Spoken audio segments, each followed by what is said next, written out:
Hey everybody, it's Dave. Just wanted to drop a quick note as I'm going to be out of town for a couple days with the wife, just kind of taking a few days off and trying to relax. So I wanted to get some information out to you real quick.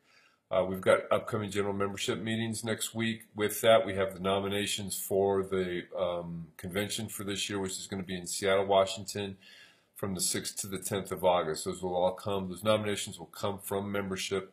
We're going to send 3 delegates and an alternate, I'll be okay, to that process. It's going to be the 100-year anniversary. It's a huge deal.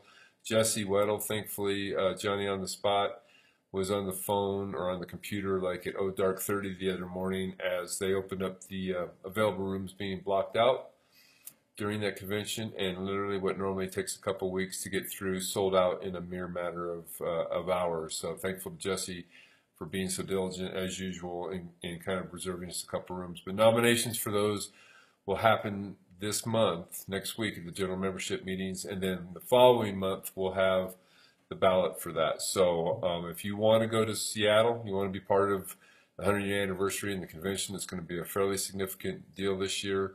You need to get your nominations in this upcoming week's general membership meetings. There's also going to be some additional information, but I want to let everybody know who doesn't come to the membership meetings. We're going to be developing or are in the process of developing a list of all of those who participated in the Waldo fire. We actually had to make a core request to the city to obtain the names of people that were involved based on payroll records. So they didn't pull it from reporting, which we don't even need to go there. So that being said, what we're going to do is we're going to make contact with everybody, and as this video gets distributed to everybody via email as well as Facebook, or if you don't get or do get updates regularly from Local 5, we need you to kind of pass the word to everybody to let them know that if they're not in fact getting emails from Local 5, that their email address may not be as current as it needs to be. So we need to first of all go through and update everybody's contact information. And then following that, what we're going to do is send out an information, which is basically a form letter that we're going to have everybody involved in that event a little over 5 years ago make a request to our occupational health facility to pull our spirometry or ventilator, whatever test that we've had prior to 2012, and then also since 2012 for spirometry. So that's going to be the initial step on that. Once that happens, we're going to take a look at that and see if there's any concerns that we find in that. And that'll be basically that information will be sent to each person individually. So as they want to bring that information forward, they can. Following that, we're going to be working closely with the International and looking at providing a baseline cancer screen. And to that point, we really feel that as the 5-year anniversaries come along, we may do this every 5 years or so. We'll see kind of what that looks like, but the International has already agreed to, considering the fact that this is a significant event, and we definitely want to make sure that our people have the best opportunity to get the initial diagnosis if there's any concerns for the significant amount of exposures for those people that were actually up on the hill, especially for those first 4 or 5 days when that fire moved into that northwest portion of town and those people that were involved in that. So stay tuned for that. And again, if you're getting current emails, you're probably going to get the information that's necessary to submit that form letter as we send those out. If you're seeing this on Facebook and don't get the emails, or you know somebody who may be in the local or participated in the Waldo, and just simply ask, like early morning coffee around the kitchen table, just kind of have that discussion. Let everybody kind of know that if they're not getting regular emails and they're part of the association, that they need to kind of update that address. And we're going to be doing some follow-up calls as well, just to make sure that we get everybody that was involved contact information down. Last but not least, May 8th. I want you to put that on your calendar. I actually don't know what shift that is. I should have looked. My apologies.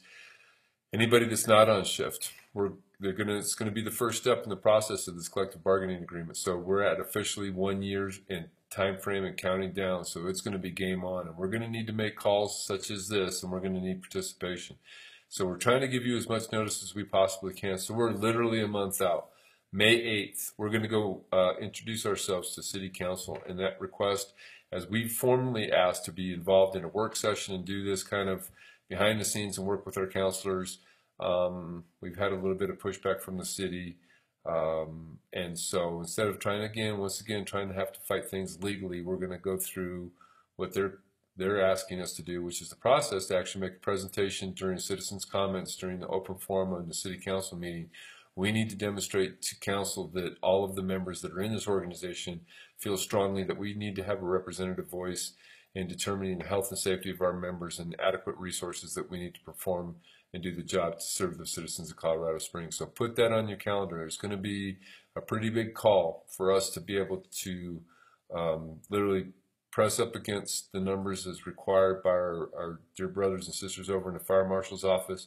We want to make sure we challenge the capacity limits of city council's meeting down at the old city hall May 8th that evening. I believe it starts at 7 o'clock. More information to come on that, but we definitely want to make sure we get that on the calendar.